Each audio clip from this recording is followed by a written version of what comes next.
हरि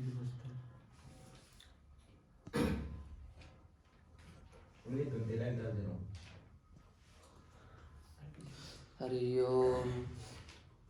येनाक्षर समाम्नाय मधिगम्य महेश्वरात् कृष्णं व्याकरणं प्रोक्तं तस्मै पाणिनये नमः। वाक्यकारं वरोचिं भाष्यकारं पतञ्जलिं पाणिनिं सूत्रकारं च प्रणतोऽस्मि मुनित्रयम्। अज्ञानतिमिरान्धस्य ज्ञानाञ्जनशलाकया चक्षुरुन्मीलितं येन तस्मै पाणिनये नमः। हाँ, तो निष्ठा प्रत्ययों का जो इडागम है उसको आप लोग निकाल लो और उसको एक बार देखते जाओ, और यदि कोई बात कल समझ में ना आई हो तो उसको देख लो, शंका निकल जाएगी आपकी। अजंत धातुओं में कल ये बताया था कि स्त्री धातु को इडागम होगा नहीं। देखो, आकारांत धातुएं तो अनिट ही हैं, उनको सेट करने की कोई विधि नहीं है। इकारांत धातुओं में दो धातु सेट हैं, श्री और श्वी। एक तो श्री धातु है और एक श्वी धातु है। तो श्री धातु जो है ये तो अपनी श्रीता की थी, इस सूत्र से अनिट हो जाएगी। और श्वी धातु जो है वो श्वी भी तो निष्ठायाम सूत्र से अनिट हो जाएगी। इकारांत में श्री और श्वी ये दोनों धातुएं अनिट है, ये निष्कर्ष निकला। इसका मतलब इकारांत में सभी धातुएं अनिट हैं, आकारांत में भी सब धातुएं अनिट हैं। इकारांत में दो धातुएं सेठ थी, श्री और श्वी, पर वे दो धातुएं भी अनिट हो गई। किस सूत्र से हो गई? श्रीका किति सूत्र से। और श्वी के सूत्र से अनिट हो गई, श्वीजितो निष्ठायाम सूत्र से। इसका मतलब सारी इकारांत धातुएं भी क्या है? निष्ठा में अनिट है। इकारांत के बाद आई बड़ी। तो बड़ी में दो धातुएं हैं, शी और डी। ये दो धातुएं सेठ है, इनको कोई अनिट नहीं कर सकता। इनके लिए ना तो कोई सूत्र है ना कोई नियम है, इसलिए शी और डी ये दो धातुएं क्या है? सेठ मानी गई हैं। रमेश आ गया ना? सी और डी ये दो धातुएं क्या है? सेठ है। और उकारांत में उकारांत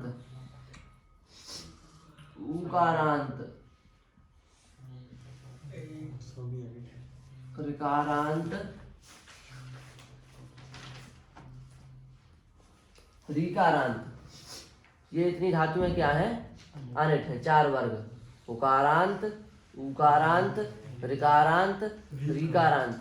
ये चार प्रकार की धातुएं अनिट हैं।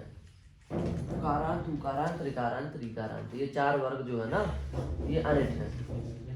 तो अब ये भी अनिट है। तो केवल सेठ कितनी हुई? शी और डी दो धातुएं सेठ हुई, बाकी सब अनिट हो गई। अब ऋकारांत ऋकारांत में अनिट हो गई। अब बची एजंत। तो एजंत भी सब की सब क्या है? अनिट है।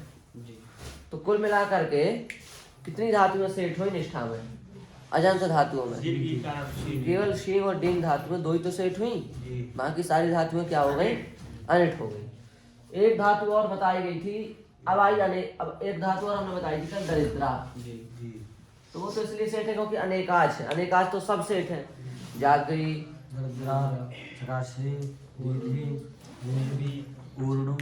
ये तो सब सेठ है ना। तो इस प्रकार से ये तो अनेकाच सेठ है, ठीक। और जो अनेकाच नहीं है, एकाच अजंत है, उनमें केवल कितनी धातुएं सेठ है? दो, सी और डी। बाकी सब धातुएं क्या है? अनिट है। हो गया इतना। अब बची अपनी पू धातु, पू, उकारांत। इसके लिए कल एक सूत्र पढ़ाया था हमने। पूम धातु जो है वो निष्ठा में क्या हो जाती है? वेट हो जाती है। पूम धातु निष्ठा में क्या हो जाती है? वेट हो जाती है। तो सी डी धातु क्या है? सेठ। और पूम धातु क्या है? वेट। और इनको छोड़ करके शेष अजंत धातुएं क्या है? अनिट। ये इसका निष्कर्ष निकला। समझ में आया? सींग डींग ये दो धातुएं क्या है? सेठ। और पू ये धातु क्या है, वेट, और इन तीन को छोड़ करके शेष धातु क्या है, अनिट है। ये अजंत धातुओं का इडागम हो गया ना? आ गया समझ में अच्छे से सबको? कितनी धातु में सेठ है? 2। कौन कौन सी? और कौन सी धातु वेट है? पू। इनके अलावा सब धातुएं क्या है? तो हा धातु क्या है? क्री धातु, लू धातु, पू धातु। हाँ, तो इस प्रकार से अजंत धातुओं का इडागम तो हो गया।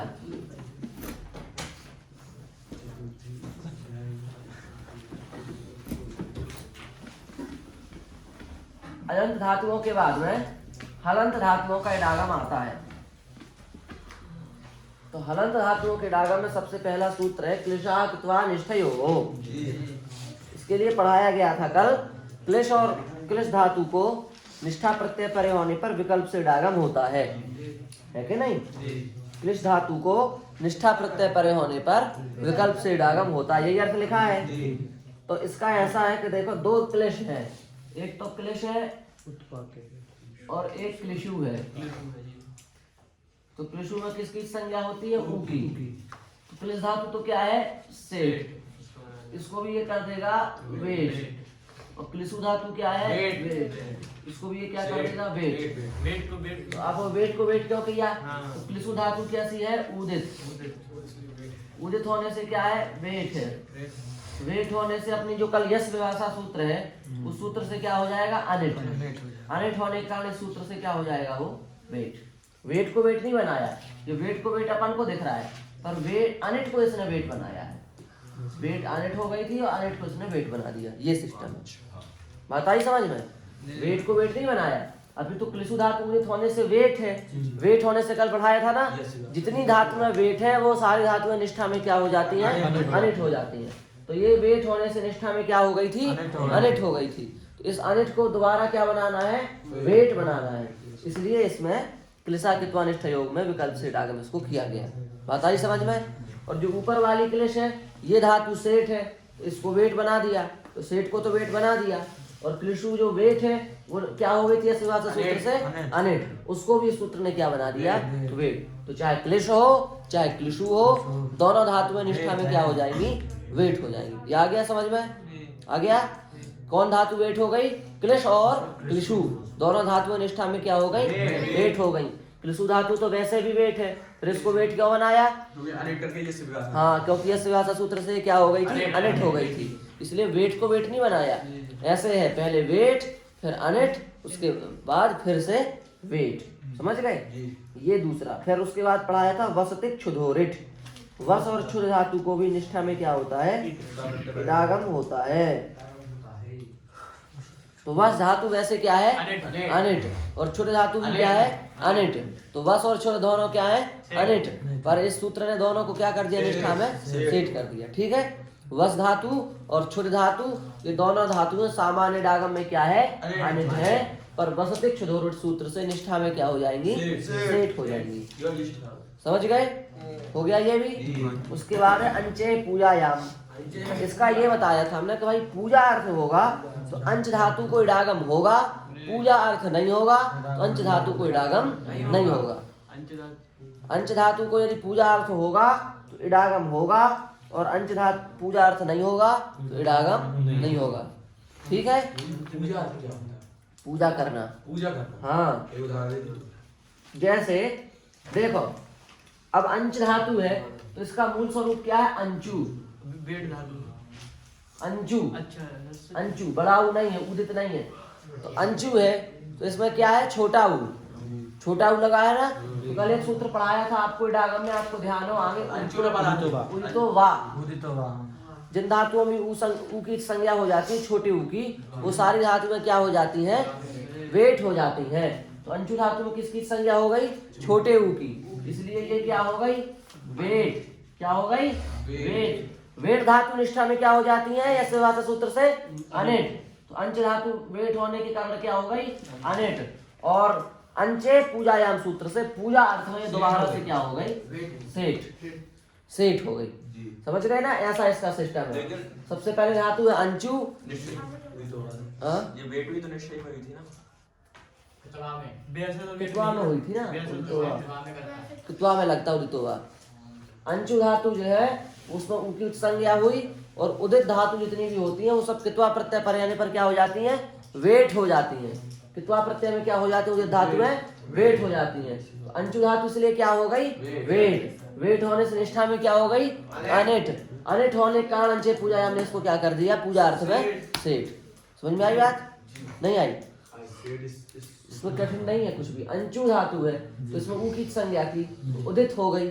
उदित होने से उदितोवा सूत्र से कितवा प्रत्यय में वेट है, तो कितवा प्रत्यय में वेट होने से निष्ठा में क्या है, अनिट है। अब निष्ठा में अनिट है, लेकिन इसमें अंशे पूजा हमने विशेष सूत्र ने निष्ठा में भी इसको पूजा अर्थ में सेट कर दिया।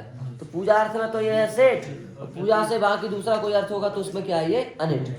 आई बात समझ में? समझ में आया ना कैसा कैसा, पहले क्या थी फिर क्या थी फिर क्या हो गई। सबसे पहले क्या थी ये धातु, अंशु। डागम में क्या है ये, सामान्य डागम में क्या है, सामान्य में सेठ है। पर कितवा प्रत्यय में क्या हो जाएगी ये, वेट। किस सूत्र से, उदितोवा सूत्र से। फिर वेट होने से निष्ठा में क्या हो जाएगी, इस सूत्र से। अनिट होने का अंशो पूजायाम सूत्र से पूजा अर्थ में फिर से क्या हो जाएगी, पूजा से भिन्न अर्थ होगा तो क्या हो जाएगी, अनिट। अनिट अनिट हमारा सेट हो जाएगी। हाँ ठीक है, हो गया। अब अगला सूत्र है लुघु विमोहने। लुघ धातु का विमोहन अर्थ होगा यदि तो इडागम होता है, विमोहन अर्थ नहीं होगा तो इडागम नहीं होगा। यही बात तो है। लुघ धातु को विमोहन अर्थ में इडागम होता है, विमोहन से भिन्न अर्थ में इडागम नहीं होता है। तो लुघ धातु है, लुघ धातु सामान्य डागम में क्या है, सेठ है। सामान्य डागम में लुघ धातु, सामान्य डागम में लुघ धातु क्या है, सेठ है। पर तकारादि प्रत्यय में क्या है ये धातु, लुघ धातु वेट।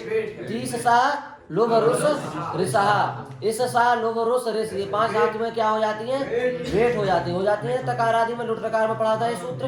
तो लुघ धातु तकारादि प्रत्यय परे होने पर क्या हो जाएगी, वेट। वेट होने से निष्ठा में क्या हो जाएगी, अनिट। उस अनिट को लुभ विमोहन ने विमोहन अर्थ में क्या कर दिया, सेठ। आई बात समझ में? ऐसी बात है। एक बार और इसको देख लो। सामान्य डागम में लुघ धातु क्या है, सेठ।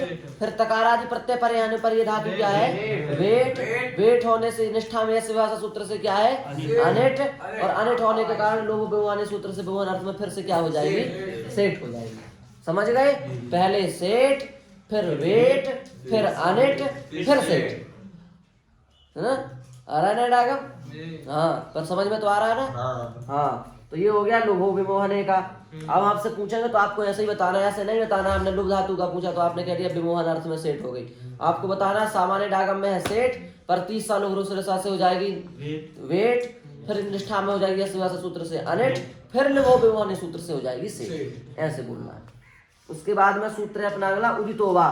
तो ये तो कल पढ़ाया नहीं था, हमने भी लिख दिया उदितोवा। जिन धातुओं में उदित संज्ञा हुई है वो सब वेट हो जाती है, पढ़ाया था ना? हाँ। अब उसके बाद में अपना पीछे लौट चलते हैं। तो पीछे लौट करके अपन आ गए, कहाँ पर आ गए, 18 से चालू किया था ना।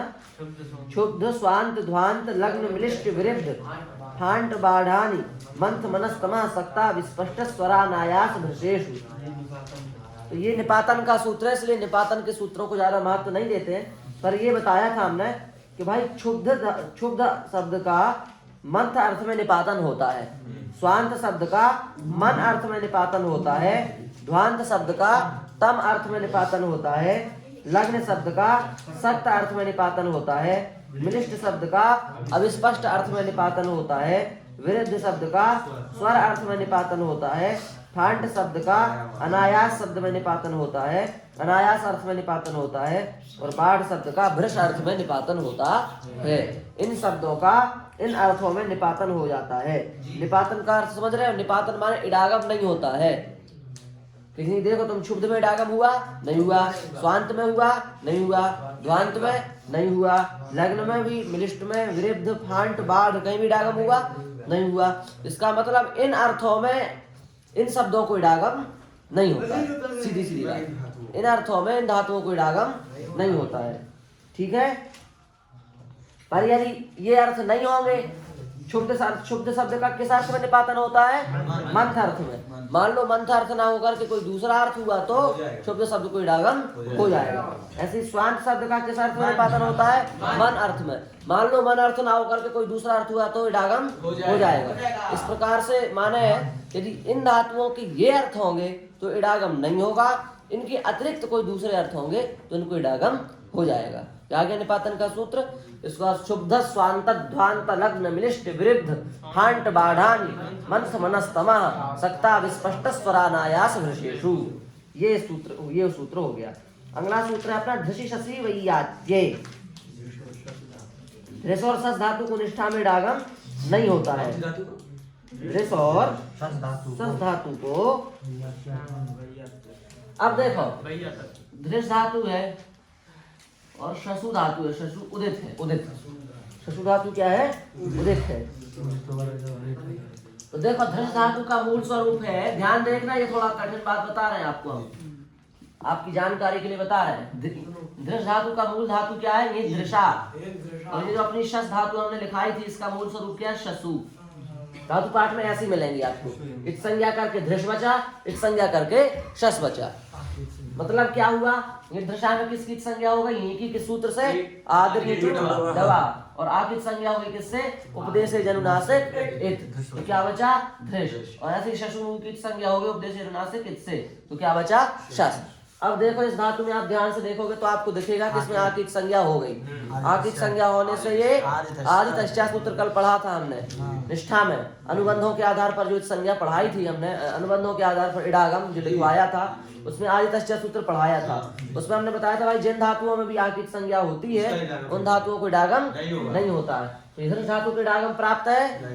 नहीं प्राप्त है। किस सूत्र से निषेध हो जाएगा? आदि तस्या सूत्र से। समझ गए? आकित संज्ञा होने के कारण आदित है, और आदित होने से आदि तस्या सूत्र से इडागम नहीं होगा। ठीक है रामेश? आदि तस्या सूत्र से इडागम नहीं होगा। और धृषु धातु शशु धातु है, तो इसमें किसकी संज्ञा हो गई? ऊ की। तो ऊ की संज्ञा होने से उदितोवा से क्या हो जाएगी? वेट। वेट होने से निष्ठा में क्या हो जाएगी? अनिट। समझ गए? इसमें किसकी संज्ञा हो गई? ऊ की। तो ऊ की उच्च संज्ञा होने से क्या हो गया? उदित। उदित होने से उदितोवा से क्या हो गई? वेट। वेट होने से निष्ठा में क्या हो जाएगी? अनिट हो जाएगी। इसका मतलब ये भी अनिट है और ये भी अनिट है। तो ये दोनों धातु अनिट है कि नहीं? तो फिर इसको अनिट करने के लिए धृषि शशि वैयात्य सूत्र क्यों बनाया गया? तो यहाँ लिखा है ना, धृष और सस इन दोनों धातुओं को निष्ठा में इडागम नहीं होता, यही अर्थ लिखा है ना धृषि शशि वैयात्य का। हाँ, धृष और सस धातु को निष्ठा में इडागम नहीं होता। तो भाई धृष और सस को इडागम हो रहा है क्या? नहीं हो रहा है। तो फिर नहीं हो रहा है, तो फिर नहीं हो रहा है ऐसा क्यों कहते हो? समझ में आई ना बात? वैसे ही इडागम यहाँ पर नहीं हो रहा है, तो इसको दोबारा से क्यों कह रहे हो कि इडागम नहीं होता? तो यहाँ पर जब कोई बात सिद्ध हो पहले से और उसको दोबारा कहा जाए तो वो किसके लिए होती है? नियम करने के लिए होती है। जब कोई बात पहले से ही सिद्ध हो और उसी बात को यदि दोबारा से दोहराया जा रहा हो तो वो कोई ना कोई नियम लाने के लिए कही जाती है। इसको व्याकरण में कहते हैं नहीं, तो इसके लिए व्याकरण में कहा जाता है सिद्धे सत्यारभ्यमाणो विधिर नियमाय कल्पते। जब कोई बात सिद्ध होती है और उसको फिर से कहा जाए तो वो नियम करने के लिए आती है। तो इनको भी, ये भी अनिट है ना, सिद्ध है इसको अनिट, ये इसको भी अनिट सिद्ध है पहले से ही, पर इसको धृषि शशि वैयात्य दोबारा अनिट कर रहा है। तो ये क्यों कर रहा है भाई? तो क्या उत्तर आएगा इसका? नियम करने के लिए कोई ना कोई। क्या नियम कहेगा धृषि शशि वैयात्य? ये कहेगा कि भाई धृष और सस इन दोनों धातुओं को वैयात्य अर्थ में ही इडागम नहीं होता है। धृष और सस धातु को इडागम नहीं होता, ये बात ठीक है, पर किस अर्थ में? वैयात्य अर्थ होगा तभी इडागम नहीं होगा। वैयात्य अर्थ के अलावा कोई दूसरा अर्थ होगा तो इडागम हो जाएगा। मान लो ये सूत्र नहीं होता तो इसको कभी इडागम हो पाता? नहीं हो पाता। इसको कभी इडागम हो पाता? नहीं हो पाता। पर इस सूत्र के कारण वैयात्य अर्थ में इडागम नहीं होगा, वैयात्य अर्थ के अलावा कोई दूसरा अर्थ होगा तो इडागम हो जाएगा। ये सूत्र से छूट मिल गई। समझ में आया? नहीं आया? ये दृशा धातु है, इसमें किसकी संज्ञा हो गई? आ की संज्ञा होने के कारण क्या हो गया? आदित। आदित्य सूत्र से क्या हो गया? अनिट। उसी प्रकार से ससु धातु में किसकी संज्ञा हुई? ऊ की संज्ञा होने से उदितोवास हो गया वेट। वेट होने से निष्ठा में क्या हो गया? अनिट। तो अनिट होने से इसको भी इडागम की प्राप्ति नहीं है। फिर जब इनको इडागम हो ही नहीं सकता तो फिर धृषि ससी वैयात्य के द्वारा इडागम का निषेध क्यों किया गया? नियम करने के लिए किया गया। क्या नियम किया? वैयात्य अर्थ में इनको इडागम नहीं होता है, वैयात्य अर्थ के अलावा दूसरा अर्थ होगा तो इनको इडागम होता है। यह नियम करने के लिए सूत्र को बनाया। स्पष्ट हो गया ना? हाँ, अब आगे चलो। अब आगे आया दृढ़ स्थूल बलयो हो, ये निपातन करता है। दृढ़ शब्द का निपातन होता है स्थूल और बलवान अर्थ में। मान लो स्थूल और बलवान अर्थ नहीं होगा तो दृढ़ शब्द में इडागम हो जाएगा। दृढ़ में तो इडागम वैसा ही नहीं है। स्थूल और बलवान अर्थ में दृढ़ शब्द का निपातन किया ना, मान लो स्थूल और बलवान नहीं होगा तो दृढ़ में इडागम हो जाएगा। फिर आगे प्रभु परिवृढ़ा, प्रभु अर्थ में परिवृढ़ शब्द का निपातन होता है। मान लो प्रभु अर्थ नहीं है तो यहाँ पर भी इडागम हो जाएगा। फिर है कृच्र गहनयो कषा, कृच्र और गहन इन दोनों अर्थों में कस धातु की इडागम नहीं होता है। तो इसमें कोई विशेष बात नहीं है, इसको केवल याद करना है। कस धातु सेठ है, सामान्य इडागम में नहीं है। सेठ है भाई कस धातु। कस सेठ होने से इसको इडागम प्राप्त है। इडागम प्राप्त है तो इसने निष्ठा में इडागम का निषेध कर दिया दो अर्थों में, कृच्र अर्थ में और गहन अर्थ में। और दूसरा है घुषिरवी शब्द ने। आ रहा है समझ में? इसमें कुछ कठिन इसलिए व्याख्या नहीं कर रहे हैं। घुस धातु को भी निष्ठा अर्थ में इडागम नहीं होता है। तो घुस धातु जो है ये अपनी ये भी सेठ है, ये सेठ है ना सामान्य इडागम में, तो निष्ठा में इसको इडागम प्राप्त था। पर घुषिरवी शब्द ने कहा कि भाई अभिशब्द अर्थ होगा यदि तो इसको इडागम नहीं होगा। प्रतिज्ञान अर्धे सन्नि विभ्या, सम नी और वी उपसर्ग पूर्वक अर्ध धातु को इडागम नहीं होता है। इसका मतलब अर्ध धातु सामान्य इडागम में क्या है? सेठ है। सेठ होने से इसको क्या होना चाहिए? इडागम होना चाहिए। पर यदि इस उपसर्ग यदि ये धातु सम नी और वी, इस धातु के पहले ये तीन उपसर्ग होते हैं, इस धातु को इडागम नहीं होता। भले ये धातु सेठ है पर इसके पहले यदि तीन उपसर्ग लग गए, कौन तीन जरूरी नहीं तीनों एक साथ लगे, एक एक भी लग जाए, सम लग जाए पहले, फिर नी लग जाए, फिर वी लग जाए, तो ये धातु क्या हो जाएगी? इडागम नहीं होगा। इस धातु को इडागम नहीं होगा। और इसमें अगला एक सूत्र और लिखवाया था, अभेष्टा भी दूरिये। अभी भी यदि अभी उपसर्ग भी यदि अर्ध धातु के पहले आता है तो इडागम नहीं होगा। माने कुल मिलाकर के ये बात आई कि सम नी और वी और अभी, यदि ये चार उपसर्ग हैं किस धातु के पहले? अर्ध धातु के पहले, तो इसको इडागम नहीं होगा। इन चार उपसर्गों के अलावा यदि कोई उपसर्ग है तो इडागम क्या है? बोलो। इन चार उपसर्गों के अलावा कोई उपसर्ग है तो इडागम हो जाएगा। मान लो उपसर्ग है ही नहीं तो भी इडागम हो जाएगा। अगर एक उपसर्ग का हो जाएगा, इनमें से कोई एक नहीं तो भी नहीं होगा। चारों एक साथ लगे हो तो भी नहीं होगा, अलग अलग लगे हो तो भी नहीं होगा, इनके अलावा कोई दूसरे लगे हो तो हो जाएगा, और उपसर्ग ना भी लगाओ तो भी हो जाएगा। अभी समीप्तार्थ में करना है, और अगर समीप्तार्थ नहीं हुआ तो अभी उपसर्ग पूरा इडागम हो जाएगा। हाँ। अभ्यर्थितो वृषलः प्रेरध्ययने वृत्तम, प्रेरध्ययने वृत्तम। ये तो निपातन करता है। वृत्तम शब्द का निपातन होता है अध्ययन अर्थ में। अध्ययन अर्थ नहीं होगा तो यहाँ पर भी इडागम हो जाएगा, जैसे हर जगह हो रहा है। आ रहा है कृष्णदास पकड़ में? नहीं आ रहा है?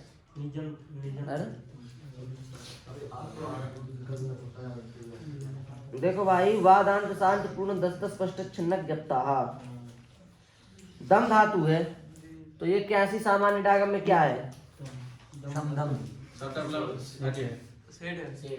सेठ है। शम धातु क्या है? सेठ है। पूरी धातु क्या है? सेठ है। दस धातु क्या है? सेठ है। स्पष्ट धातु भी क्या है? सेठ है। छठ धातु भी क्या है? सेठ है। और ज्ञप धातु भी क्या है? सेठ है। तो ये सारी धातुएं सेठ है, पर ये निष्ठा में सबकी सब क्या हो जाएंगी? वेट हो जाएंगी। ये बात है, ये सबकी सब क्या है? सेठ है, पर ये सब निष्ठा में क्या हो जाएंगी? वेट हो जाएंगी। अब इसमें नहीं लगेगा वेट होने से ऐसे क्या? इसमें नहीं लगेगा। ये इसका जो ये वेट जो इसमें विकल्प होगा उसमें ये वैसा नहीं लगना है। ये दम धातु तो दांत थोड़ी ना, हाँ शांत थोड़ी ना। क्या दांत शांत तो ये दांत में नहीं है, शांत में नहीं है। किसमें? ये वा दांत शांत बोले ना, हाँ, तो दम धातु मानते हैं। अनुस्वार परसवर्ण हो जाएगा ना वो तो। अब देखो इसमें पॉइंट की बात है, आपको दिमाग में नहीं आई, हम बताते हैं। एक धातु आई इसमें ज्ञप, जी वादांत शांत पूर्ण दस्त स्पष्ट छन्नक ज्ञप्ता। हाँ, ज्ञप धातु आई है ना। तो ज्ञप धातु एक सूत्र आया है, कल पढ़ाया गया है आपको इडागम में। शनि अंतर्ध भ्रश दम्भ श्री श्री यूर्ण भरक ज्ञपि सनाम। सन प्रत्यय में वेट हो जाती है इतनी धातु में, ये सूत्र पढ़ाया था, शनि अंतर्ध पढ़ाया था ना कल। जिन धातुओं के अंत में इव है, रिद है, भ्रज है, दम है, श्री है, श्री है, यू है, उर्णु है, भ्री है, ज्ञप है और सन है, इतनी धातु में सन प्रत्यय में क्या हो जाती है? वेट। तो ज्ञप धातु उसके अंदर आ गई ना। तो ये सामान्य डागम में क्या है? सेठ। ज्ञप धातु सामान्य डागम में क्या है? सेठ। पर सन में क्या हो जाएगी? ये वेट। सन में वेट होने से निष्ठा में क्या हो जाएगी? अनिट। उस अनिट को ये दोबारा क्या बना जाएगा? ये वादांत शांत पूर्ण फिर से दोबारा क्या बना देगा? वेट। शनि अंतर्ध भ्रश दम श्री श्री नहीं आई बात समझ में? ये धातु सामान्य, कृष्णदास रामेश, ये धातु सामान्य डागम में, ये दोनों बोलेंगे, सब चुप रहे ना आप। जब धातु सामान्य डागम में क्या है? बोलो रामेश, तुम भी बोलो। सामान्य डागम में क्या है? सेठ होने से सेठ है, चलो। पर सन प्रत्यय में ये क्या हो जाएगी? सन प्रत्यय में हो जाएगी अनिट है। सन प्रत्यय में होगी वेट। किस सूत्र से? ये शनि अंतर्ध सूत्र से। वेट होने से निष्ठा में क्या हो जाएगी? बोलो रामेश। नहीं बिल्कुल माने, कृष्णदास से भी गए अब पीछे, उसकी सुन सुन के बोल रहे हैं। अनिट होने से फिर बताओ, चलो तुम चुप रहो, तुम बोलो अनिट होने से क्या होगा? नहीं बोल पीछे वाले। अनिट होने से वेट हो जाएगी। वेट होने से अनिट होती है, नहीं यहाँ अनिट होने से वेट होगी। क्या उत्तर है? नहीं सुन रहे आप? जब धातु है सेठ, सेठ होने से सन प्रत्यय में हो जाएगी वेट। वेट होने से यश विभाषा से निष्ठा में हो जाएगी अनिट। अनिट होने के कारण ये वादांत शांत पूर्ण उसको दोबारा से बना देगा वेट। ये बात आगे समझ में? ध्यान दो, ध्यान की बात है, मूर्ख नहीं हो, बस ध्यान नहीं दे रहे हो। अगला सूत्र रुष्यवत पर संगु शास्वनाम। रुष अम त्वर और सम उपसर्ग पूर्वक घोष और आंग उपसर्ग पूर्वक स्वन, इन धातुओं को निष्ठा प्रत्यय में विकल्प से डागम होता है। रुष अम त्वर और सम उपसर्ग पूर्वक घोष और आंग उपसर्ग पूर्वक स्वन, इन धातुओं को क्या हो जाएगा? निष्ठा में डागम विकल्प से नहीं होगा, माने विकल्प से होगा। होगा होगा, यही कह रहे तुम? नहीं होगा, जैसे विभाषा फिर होगा। हाँ होगा ना बोलिए। हाँ। तो देखो रुष धातु जो है वो अपनी 30 सा लुभरुष रिसा सूत्र में आ गई है। आइए ना, 30 सा लुभरुष रिसा, इसका मतलब ये ताश प्रत्यय में क्या हो जाएगी? वेट। ताश प्रत्यय में क्या है? ये वेट। तो वेट होने से निष्ठा में क्या हो जाएगी? अनिट। अनिट होकर के फिर रुष्यम त्वर संगु शास्वनाम से दोबारा से क्या हो जाएगी? वेट। ऐसे ही देख लो ना, जैसे ज्ञप का देखा ऐसे रुष का देख लो, ऐसा ही तो है। रुष धातु सामान्य डागम में क्या है? सेठ। पर ताश प्रत्यय में क्या है? वेट। पर निष्ठा में क्या है? अनिट। फिर रुष्यम त्वर संगु शास्वनाम से क्या हो गई? वेट। यही तो है, समझ गए? हाँ। इसी प्रकार से अम धातु का भी है। अम धातु जो है सामान्य डागम में क्या है? सेठ है और निष्ठा में क्या है? वेट। यहाँ यश विभाषा वाला चक्कर नहीं, क्योंकि किसी में वेट तो है नहीं कि इसमें हम वेट कर लें। उसके बाद में त्वर है, त्वर। तो त्वर जो है वो त्वरा, त्वरा है, त्वरा आदित्य है, आदित्य है, त्वरा का त्वर बचा है, आदित्य है। तो सब आदित्य से क्या हो जाएगी? ये अनिट। अनिट है, अनिट होने के कारण इसको डागम नहीं होना चाहिए, पर रुष्यम त्वर संगु शास्वनाम से द्वारा से क्या हो जाएगी? वेट हो जाएगी। ठीक है। और संघोष, त्वरा का त्वर है ना, ये आदित्य है, तो आदित्य सूत्र से अनिट है, पर निष्ठा में हो जाएगी वेट, रुष्यम त्वर संगु शास्वनाम सूत्र से। ये है, ठीक है, बस हो गया संगु शास्वनाम, ये भी हो गया। अब हृषेर लोमसु, तो ये तो जानते ही हो, हृष धातु को विकल्प से डागम होता है लोम अर्थ में। लोम माने रोया, रोए होते हैं ना शरीर में, रोए, उसको कहते हैं लोम। तो रोए अर्थ में हृष धातु को विकल्प से डागम होता है। तो हृष धातु सामान्य डागम में क्या है? सेठ है, और यहाँ पर क्या हो जाएगा, वो वेट हो जाएगा। क्या हो जाएगा, वेट हो जाएगा। किस अर्थ में होगा, लेकिन लोम अर्थ से भिन्न अर्थ होगा तो इडागम हो जाएगा, नित्य इडागम होगा एक प्रकार से, विकल्प से इडागम नहीं होगा। फिर अगला सूत्र है अपचितश्चा, तो ये तो निपातन करता है। अपचित शब्द का निपातन करता है, ह्रू हरे छंदसी, ह्रू का निपातन करता है, और अपरे वृताश्चा सोमे वर्तते, तो सब निपातन करते हैं, जैसे हमने कोई भी पढ़ा है। हाँ, वेद के लिए थे, इसलिए इनको हमने छोड़ दिया। अब कौन सा सूत्र पढ़ाए थे उसके बाद, आदितश्चा, तो इसमें तो कुछ है ही नहीं आदितश्चा में। जिन धातुओं में आकित संज्ञा होती है उन धातुओं को इडागम नहीं होता है। तो जैसे ये मिदा, तो इसमें आकित संज्ञा की, तो क्या बचेगा, ये मिदा का मिद, इसको निष्ठा में इडागम। जैसे हमने कहा इक्ष्विदा, इसमें भी आकित संज्ञा, इसको भी निष्ठा में इडागम। जिन धातुओं में आकित संज्ञा हुई उन धातुओं को निष्ठा में इडागम नहीं होगा। ठीक है। दूसरा सूत्र पढ़ा है स्वीदतो निष्ठायाम, स्वी धातु और ईदित धातु, जिन धातुओं में ई बड़ी की संज्ञा हुई हो उनको भी निष्ठा में इडागम नहीं होता है।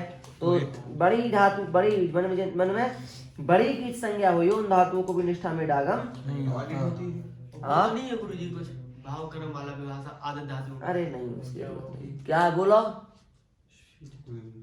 जिन धातुओं में बड़ी की संज्ञा हुई हो उन धातुओं को निष्ठा में इडागम नहीं होगा। जैसे ओलजी, ओलजी में लज बचता है ना, इस धातु को निष्ठा में इडागम नहीं होगा क्योंकि इसमें बड़ी की संज्ञा हो गई है। ठीक है, ये बात है।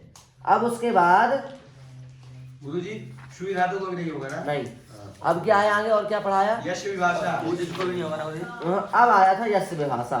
उदित को भी नहीं होगा ना, हाँ, श्लोका की जैसे उदित को। हाँ। यश विभाषा सूत्र ने कहा जिन धातु, जो भी यही सूत्र है सबसे खतरनाक, जिस किसी भी धातु को जिस किसी भी प्रत्यय परे रहने पर जिस किसी भी सूत्र से विकल्प से इडागम किया गया हो वे सभी धातुएं निष्ठा प्रत्यय में आकर के क्या हो जाएंगी, अनिट हो जाएंगी। ये है। तो अब हमको क्या समझना पड़ेगा कि भाई कितनी धातुएं वेट हैं, किस किस प्रत्यय में कौन कौन सी धातुएं वेट हैं। यही तो पर हमने इसलिए पढ़ा था कल। तो क्या पढ़ा था उसके लिए, स्वरति सूति सूयति धूयोदितो वा सुरभि,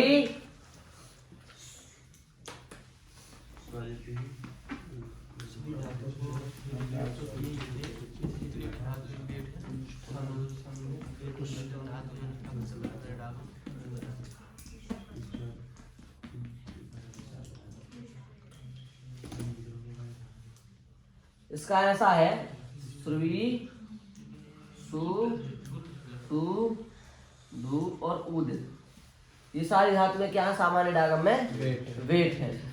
और रधा दीगण 8 धातु है ना इस गण में, ये रधना स्त्रिप द्रिप द्रोमो श्लो स्ने, ये भी क्या है, वेट है। और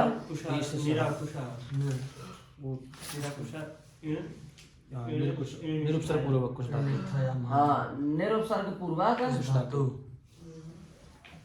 कुछ धातु, ये धातु सामान्य डागम में क्या है, वेट है।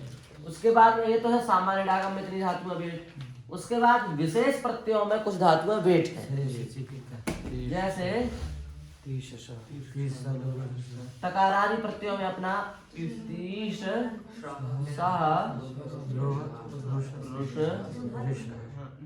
इसमें 5 धातुएं आ गई कि नहीं। और 30 साल के बाद में क्या पढ़ाया, हाँ। उसके बाद सकारादि में है, तकारादि के बाद कहाँ पर है, सकारादि में क्या सूत्र है, से शिशि चिरित छिरिद त्रिद नृता, ये है इस प्रकार से तकारादि, फिर सकारादि, फिर ये सामान्य डागम वाली धातुएं, वेट धातुएं। एक और है गुरुजी, हाँ, सनिरंतर भी है, सन दम्भो श्री श्री इवंत, जिन धातुओं के अंत में भी इव है ना, रेध, भ्रज, दम्भ, श्री श्री यू, भ्री, यंग और सन। सकारांत। मतलब इसका मतलब समझ में आ रहा है क्या है? इसका मतलब ऊर्णु धातु अनेकाक्ष होने से तो सामान्य डागम में सेठ है, सामान्य डागम में सेठ है ऊर्णु, पर सन प्रत्यय में क्या है? वेट है। वेट होने से निष्ठा में सूत्र से क्या हो जाएगी? अनिट हो जाएगी। ध्यान रखना। अपन ने क्या कहा तभी अनेकाक्ष धातु में सबकी सब क्या है? सेठ है। जागृत, दरिद्रा, चकाश्री, दम्भ कल लिखवा दिया, क्यों दोबारा उतार रहे हो? श्री श्री यू ऊर्णु भ्री ज्ञप्सन। ऊर्णु जागृत जो 8 अनेकाक्ष है ना, जागृत, दरिद्रा, चकाश्री। वैसे जागृत को भी डागम नहीं होना चाहिए, नहीं होना चाहिए। शुरू का कितनी लगेगा जागृत में?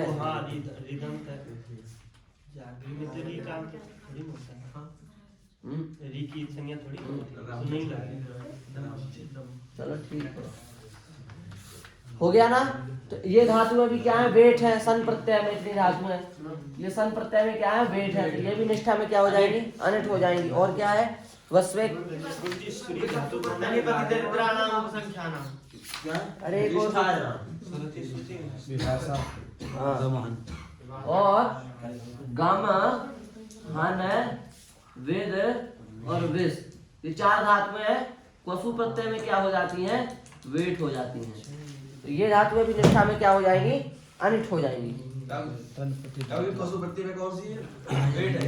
हाँ, गम, हन, वेद, विस, ये क्वसु प्रत्यय में है। हाँ? तनिपति। हाँ, ये तो भगवान आ गया वही लास्ट। विभाषा का इतना तो समझ गए होंगे। ये धातु सामान्य डागम में वेट है, ये सब निष्ठा में क्या हो जाएंगी? अनिट हो जाएंगी। ये जो 30 साल वाली धातुएं हैं वो भी निष्ठा में क्या हो जाएंगी? अनिट हो जाएंगी। शेष चिकृत चरित छिद्रता वाली धातुएं भी निष्ठा में क्या हो जाएंगी? अनिट हो जाएंगी। और इवंत, जिन धातुओं के अंत में भी इव है, जैसे हमने कहा देव, तो इसके अंत में इव की ध्वनि निकल रही ना, इव का उच्चारण निकल रहा है ना। हाँ, इव, देव, शिव, श्रिव, स्ठिव, मृव नहीं होती, देव, शिव, श्रिव, स्ठिव, ये जो इवंत धातु है जिनमें इव के जैसा प्रोनाउंसिएशन उच्चारण निकल रहा है, वे धातुएं निष्ठा में क्या हो जाएंगी? सबकी सब अनिट हो जाएंगी। नहीं हो जाएंगी? हो जाएंगी। और रिध और भ्रष्ट और दम्भ और श्री और श्री और यू और ऊर्णु और भ्री, ज्ञाप और सन। सन धातु भी सन प्रत्यय में वेट है, इसलिए निष्ठा में अनिट है। तो शांता, शांत हो गया ना। ये वेट है। और गम, हन, विद और विस, ये क्वसु में वेट है, इसलिए भी निष्ठा में क्या हो जाएंगी? अनिट हो जाएंगी। इतनी धातुएं निष्ठा प्रत्यय पर रहने पर यश विभाषा सूत्र से क्या हो जाएंगी? अनिट। ये कमाल के सूत्र का है यश विभाषा। इसका ये काम है। ये यश विभाषा सूत्र का कमाल है। ठीक, यश विभाषा सूत्र से ये हो गया, ये सब यश विभाषा ने कर दिया। उसके बाद में एक वार्तिक आया लास्ट अंतिम, जो बताया था तनिपति दरिद्राणाम उपसंख्यानम। क्या बताया था इसका हमने? तन, पत और दरिद्रा, ये धातु निष्ठा प्रत्यय में क्या हो जाती है? हाँ, विकल्प से लिखवाया था इनको हमने। नहीं, सेठ बताया। सेठ बताया। देख के होगा, कोई जगह नहीं मिलेगा वैसे हो जाता है। सेठ बताई थी दोनों। तनिपति दरिद्राणाम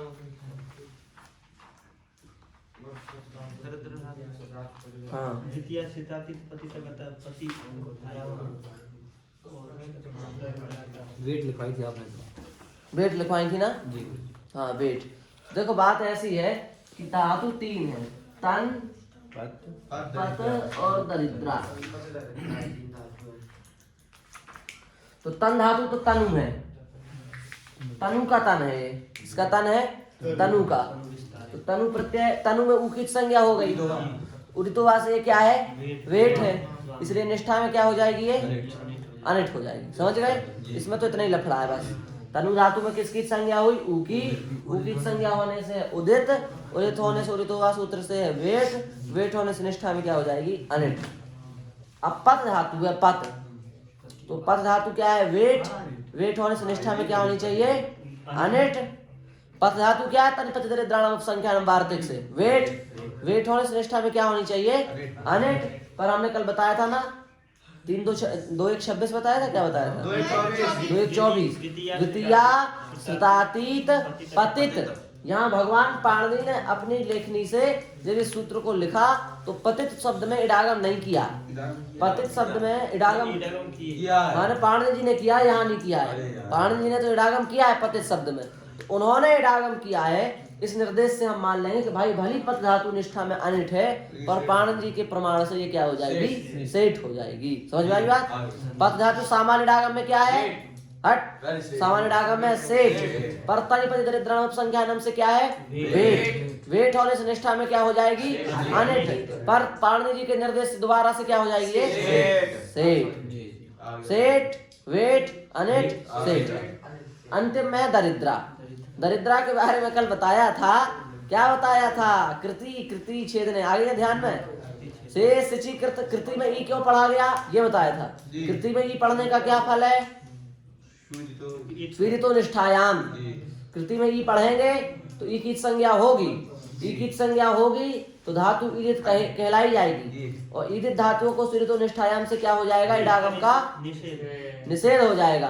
तो कृत धातु को इडागम ना हो इसलिए इसमें ई को पढ़ा गया। जैसे आपसे कोई पूछे तनु में ऊ को क्यों पढ़ा गया, तो आप कहोगे उदितो वा से हो जाएगी वेट, और वेट होने से निष्ठा में क्या हो जाएगी? अनिट, इसलिए इसमें ऊ को पढ़ा गया। ऐसे ही कृति में ई को क्यों पढ़ा गया? जिससे वो हो जाएगी ईदित, और ईदित होने से स्वीरितो निष्ठायाम से उड़ाया इडागम का निषेध, इसलिए ई को पढ़ा गया।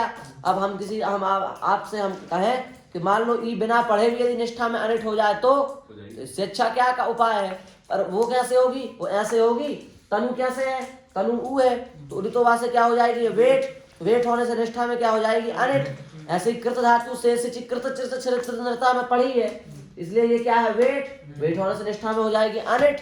जैसे तन धातु निष्ठा में कित्वा प्रत्यय में वेट होने से निष्ठा में अनिट हो जाती है, ऐसे ही कृत धातु भी सकार आदि में वेट होने से निष्ठा में अनिट हो जाएगी। हो जाएगी कि नहीं हो जाएगी? फिर इसमें ई को क्यों पढ़ा गया? ये तो ऐसे ही वेट हो रही है, अनिट हो रही है, इसका मतलब ई हुआ व्यर्थ। व्यर्थ होकर उसने क्या दिया? ज्ञापन।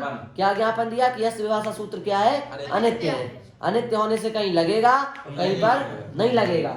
कहाँ लगेगा? जहाँ लगाने से रूप बनेगा वहां लगेगा, जहाँ लगाने से रूप बिगड़ेगा वहां नहीं लगेगा। इसलिए यहाँ पर दरिद्र धातु में नहीं लगेगा यस विभाषा, तो दरिद्र धातु क्या हो जाएगी? सेठ हो जाएगी। सेठ होने से इसको क्या हो जाएगा? इडागम हो जाएगा। तो ये सार निकला कि भाई ये धातु तो होगी अनिट, और ये हो जाएगी पाणिनि जी के निर्देश से सेठ, और ये हो जाएगी कृति में ई के व्यर्थ करने से सेठ। दरिद्रा भी हो जाएगी। अंतिम में कुल मिलाकर के दरिद्रा हो जाएगी सेठ। सामान्य इडागम में दरिद्रा क्या है? सेठ।